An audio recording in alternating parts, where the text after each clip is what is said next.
All right, first puppy we're going to discuss is Veruca Salt. So she's such a sweetheart. She's playful. She's a lovely balance of cuddly and wants to be with her people, but also enjoys her toys and was happy to kind of play on her own and explore as well. So the first thing I want you to understand here with the scoring is that low, medium, and high, it's not like low is not bad and high is not good. That's not how it works. So it's just a spectrum. So I'm going to go through each trait for you.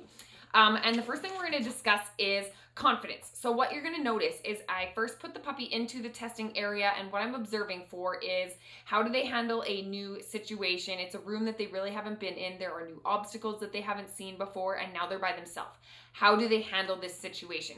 And then throughout the testing, I'm also looking for signs of this. I'm looking for, is their tail up? Is their tail down? Are they willing to try new things? Or are they just like crumbling in the corner in fear? She was super confident. The first thing you notice is I pop her into the testing area and she immediately grabs a toy and she starts dragging it around and her tail is up and she's very happy to be there. There was like zero reservations from her.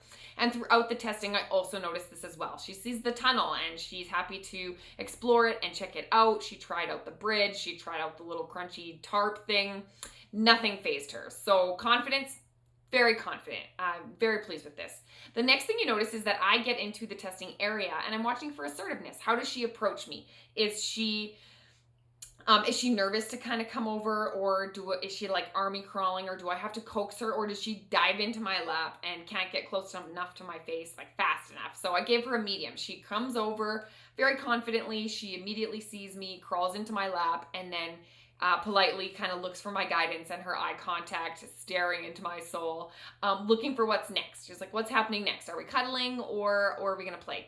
And then what you notice is that she really just kind of melts into this wonderful puppy cuddle. So touch tolerance here, I'm jumping down a little bit, but touch tolerance, this isn't how much they enjoy being handled, it's how tolerant they are. So when they go to the vet or the groomers, they need to be tolerant of handling. They don't need to enjoy that handling. She very naturally enjoyed all of this puppy handling. You see her really melt into that puppy massage, not fazed by anything. So she scored a high there, which can be really helpful if there's like grabby kids in the home, or situations where your puppy is going to be in that they're going to be handled excessively.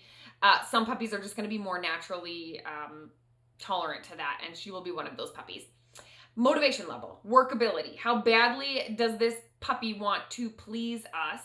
And this is not a matter of like, I think they're all going to be very easily trained.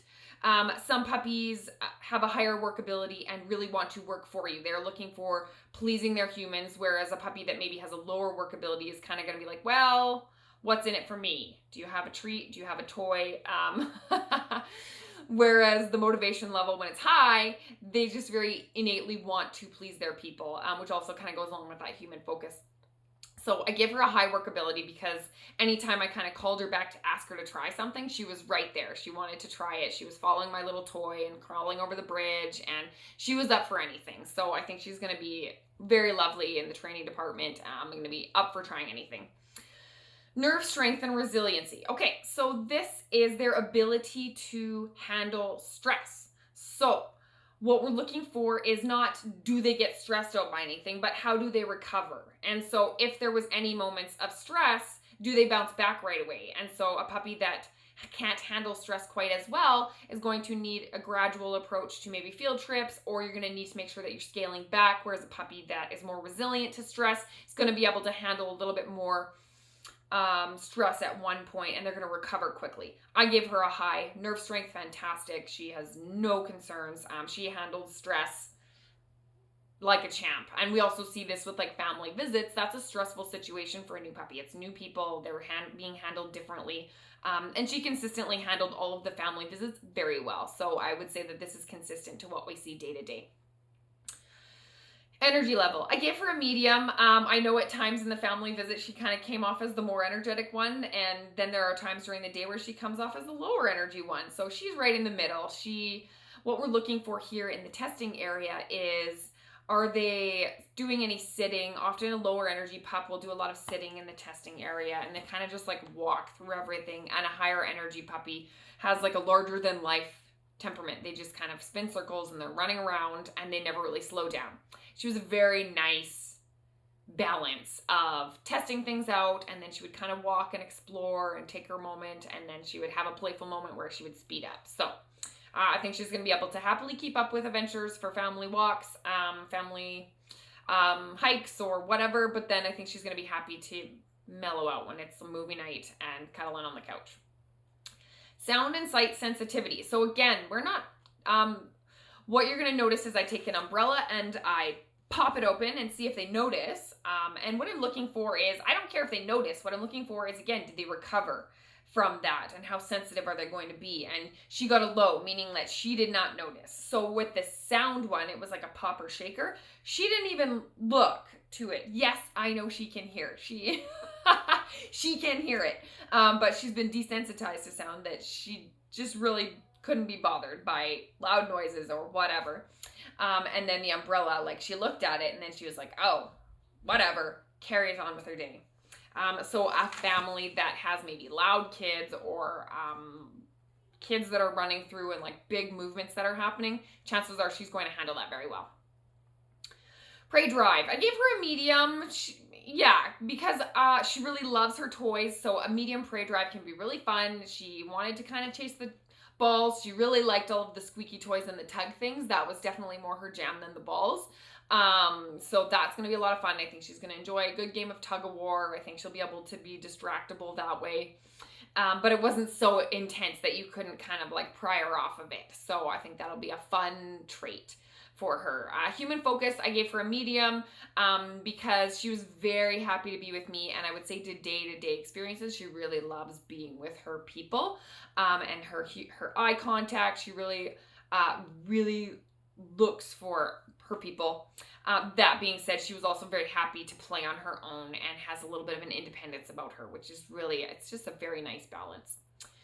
Tender-hearted. I gave her a high. So what you notice is that I pretend to have this temper tantrum and I cry on the floor, and what we're looking for is, does the puppy care?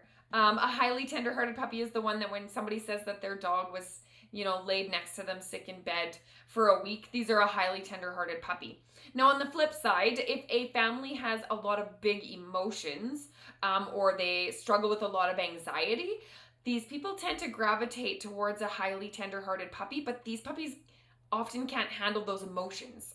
And so that household, or if they have younger kids that are throwing a lot of tantrums or have big emotions, they would do well with a puppy that has maybe less tender-hearted in them, maybe a moderate. So the puppy that kind of comes over and checks on you, but they're like, okay, now get up. We got to go play. There's no like sulking in bed all day long. So anyways, very sweet. A tender-hearted puppy is lovely. They usually want to be with your kids. It's very nice. Dog friendliness, she checked out the dog, but then she kind of played on her own, and then she checked back once more, and she was kind of like, whatever. She could take it or leave it. So I think she'll do great whether it's a dog-friendly home already or not. Overall, Veruca, in terms of coat texture, she's going to be probably the most manageable coat texture. She's got a kind of a straighter texture to her coat. She's just a really well-rounded, confident, easygoing pup. So if you have any questions about her, you can let me know.